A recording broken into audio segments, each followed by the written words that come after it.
حضرت علی رضی اللہ عنہ فرماتے ہیں، فقیر کی سخاوت اسے بلند مرتبہ بنا دیتی ہے، جبکہ مالدار کی کنجوسی اسے ذلیل کر دیتی ہے۔ ہمارے پیشے، ہمارے مرتبے، ہمارے مال، ہمارے اثاثے، ہماری فطرت نہیں بدل سکتے۔ کمینہ کمینہ ہی ہوگا، خواہ کہیں بھی فائز ہو، سخی سخی ہوگا، خواہ وہ غریب ہو۔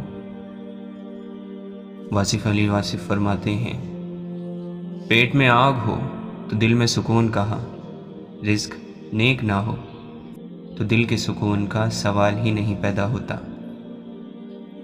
شکر کا مطلب یہ بھی ہے کہ لوگوں کو آپ اپنے اعمال سے، اپنے مال سے اور اپنے خیال سے آسانی عطا کرو۔ اچھے الفاظ پر کچھ خرچ نہیں ہوتا، لیکن اچھے الفاظ سے بہت کچھ حاصل ہوتا ہے۔ جس انسان کی اپنے ماحول سے، اپنے آپ سے صلح ہو، وہ پرسکون رہے گا۔ برائی کو نیکی سے دور کرنے والا، اپنے دل سے گندگی کو دور کرنے والا، اپنی زندگی کو کسی کا احسان سمجھنے والا پرسکون رہے گا۔ کچھ لوگ خدا سے محبت کرتے ہیں، صرف خدا سے اور بس، خدا کے بندوں سے نہیں۔ خدا کے بندوں سے محبت نہ کرنے والوں کو خدا کیسے پسند کر سکتا ہے؟ اللہ کے حبیب صلی اللہ علیہ وسلم تو وہ ہیں جو مخلوق کو چاہنے والے اور خالق کے محبوب ہیں۔ اللہ کی محبت کا راز انسان کی محبت میں ہے۔ اللہ معبود ہے، انسان محبوب۔ اللہ کی راہ انسانوں کی راہ ہے، ان لوگوں کی راہ جن کو انعام مل چکا ہے۔ جو بات آپ کے دل میں اتر گئی وہی آپ کا انجام ہے۔ اگر آپ کو موت آ جائے تو جس خیال میں آپ مریں گے وہی آپ کا انجام ہے۔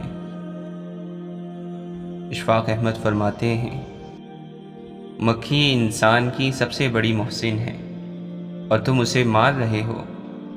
میں نے کہا، جی یہ مکھی کیسے محسن ہے؟ کہنے لگے، یہ بغیر کوئی کرایہ لیے، بغیر کوئی ٹیکس لیے انسان کو یہ بتانے آتی ہے کہ یہاں گند ہے، اس کو صاف کر لو تو میں چلی جاؤں گی، اور آپ اسے مار رہے ہیں۔ آپ پہلے جگہ کی صفائی کر کے دیکھیں، یہ خود بخود چلی جائے گی۔ اگر آپ دینا چاہو تو یہ دل ہے، اور اگر آپ حاصل کرنا چاہو تو یہ دماغ ہے۔ دماغ عام طور پر حاصل کرنے پر خوش ہوتا ہے، اور دل عام طور پر دے کر خوش ہوتا ہے۔ تم نے اللہ کو دل سے نکالا، اس نے تمہارے اندر سے اطمینان کو نکال دیا۔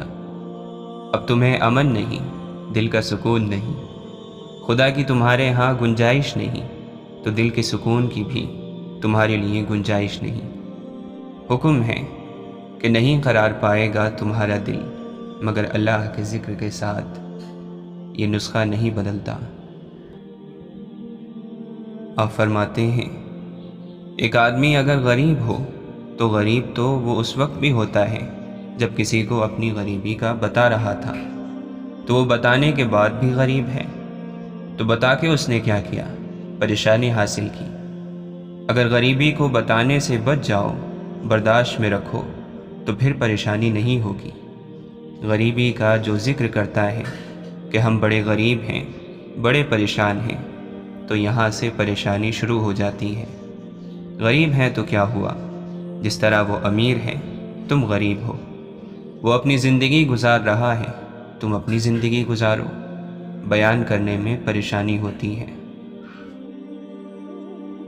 انسان اللہ عز و جل کے فیصلے کو تسلیم کیے بغیر سکون نہیں پا سکتا۔ آپ اللہ کے دوست کو نہیں ڈھونڈ سکتے، لیکن اگر سیدھے راستے پر چلو اور سچی طلب رکھو تو اللہ کے دوست خدا تک پہنچ جائیں گے۔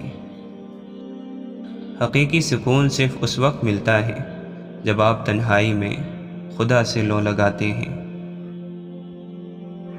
مولانا رومی فرماتے ہیں، اگر آپ محبوب کا قرب چاہتے ہیں پھر ایک دوسرے سے محبت کرو، چاہے ان کی موجودگی ہو یا غیر موجودگی، صرف ان کی بھلائی دیکھیں۔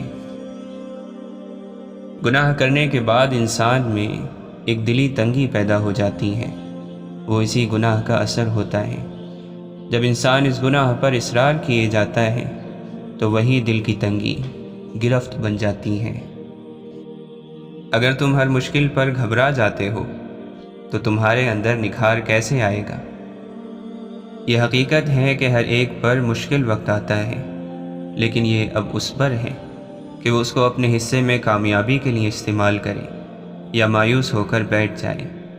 کہتے ہیں کہ جب تیز بارش ہوتی ہے تو سارے پرندے چھپنے کی جگہ ڈھونڈتے ہیں، مگر عقاب اتنا اونچا اڑتا ہے کہ بادل اس سے نیچے رہ جاتے ہیں۔ روح کے اپنے آنکھ کان ہوتے ہیں جن سے وہ ان چیزوں کو بھی سمجھ لیتی ہے جن کو عقل نہیں سمجھ سکتی۔ جس کام سے انسان کو نفرت ہوتی ہے اس کی وجہ یہی ہے کہ اس کام کا عیب انسان پر ظاہر ہو جاتا ہے۔ دعا کیا کرو کہ اے اللہ، برے کاموں کے عیب کو ہم سے چھپائے نہ رکھ اور نیک کام میں کوئی عیب ظاہر نہ کر۔ برے اخلاق کو دور کرنے سے اگر نفس میں بے چینی ہو تو اس سے پریشان نہیں ہونا چاہیے، کیونکہ آگ پر پانی ڈالنے سے آگ کو پریشانی تو ہوتی ہی ہے۔ اچھے دن آپ کی طرف آتے نہیں، آپ کو ان کی طرف جانا پڑتا ہے۔ آپ فرماتے ہیں، اے بیٹا، کوشش میں لگے رہو، مرتے دم تک کوئی وقت ضرور آئے گا کہ اللہ کی رحمت تیرے ساتھ ہوگی۔ تیری جان کے مالک کے کان اور آنکھیں جھروکے پر لگی ہوئی ہیں کہ کون مجھے درد سے پکارتا ہے۔ جب انسان مصیبت میں گرفتار ہوتا ہے تو توبہ کے ذریعے اپنے لیے آرام گاہ بنانے کا سوچتا ہے۔ مصیبت سے نجات پاتے ہی اپنی توبہ کو بھول جاتا ہے۔ اللہ تعالیٰ کی نعمتوں پر اس کا شکر ادا کرنا نعمت سے بھی زیادہ اچھا ہے۔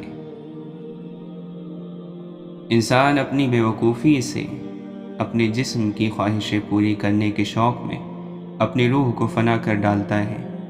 جو شخص اپنی روح کو فنا کر چکا ہو اس میں عشق کی آگ نہیں لگتی۔ ایسا شخص تلاش کر جو اس آگ کو قبول کر سکے۔ یہ دنیا مرتے وقت تیرا ساتھ نہیں دیتی، اپنا قدم پیچھے ہٹا لیتی ہے۔ دنیاوی یار تیرے دائیں بائیں پھرتا ہے اور دعوے کرتا تھا تیرا درد اٹھا لوں گا، لیکن اس نے کچھ نہ اٹھایا۔ موت کے سپاہی آتے ہیں تو وہ جان پہچان بھی بھول جاتا ہے۔ نفس کی خواہشوں کی تمام لذتیں مکر اور دھوکہ ہیں، ناقص نور اور جھوٹ کی چمک ہے۔ اس کے چاروں طرف اندھیریاں ہیں اور تیرا راستہ لمبا ہے، تو اس کی روشنی میں نہ خط پڑھ سکتا ہے اور نہ منزل تک سواری چلا سکتا ہے۔ کامل انسان خاک پکڑے تو سونا بن جائے، ناقص اگر سونا لے لے تو خاک ہو جائے۔ مولانا رومی فرماتے ہیں، اللہ جس کو شکر کی نعمت عطا کر دیتا ہے تو وہ بڑا اور بے نیاز بن جاتا ہے۔ نیک لوگ چلے گئے اور ان کے اچھے اعمال باقی رہ گئے، اور برے لوگ بھی چلے گئے اور ان کے ظلم اور لعنت باقی رہ گئے۔ جسم ہماری وجہ سے پیدا ہوا ہے، نہ کہ ہم اس کی وجہ سے۔ بدنصیبی بڑی خوبصورت شکل میں آتی ہے اور ہم اسے نہیں پہچان پاتے۔ اسی طرح خوش نصیبی بظاہر خوبصورت شکل میں نہیں آتی اور ہم اسے بھی پہچاننے سے انکار کر دیتے ہیں۔ تم جتنا زیادہ خاموش رہو گے اتنا زیادہ سننے کے قابل ہوگے۔ شیخ عبد القادر جیلانی رحمۃ اللہ علیہ فرماتے ہیں، بیٹا اپنے لقمے اور کپڑے اور دل کو صاف کرو تو صفائی والے ہو جاؤ گے، اور پھر تمہارا نام بزرگ اور صوفی رکھا جائے گا۔ مولانا رومی فرماتے ہیں، جب آپ کو پروں کے ساتھ پیدا کیا گیا ہے تو پھر ساری زندگی رینگتے کیوں ہو؟ ہم سب مشکل کام کرنے سے گھبراتے ہیں، حالانکہ آسانیاں مشکل کام کرنے ہی سے پیدا ہوتی ہیں۔ دنیا کو دھوکے کا گھر اس لیے کہا جاتا ہے کہ یہاں پر حقیقتیں الٹی نظر آتی ہیں۔ محبت میں تھوڑی سی توجہ زیادہ ہو جائے تو عشق بن جاتا ہے،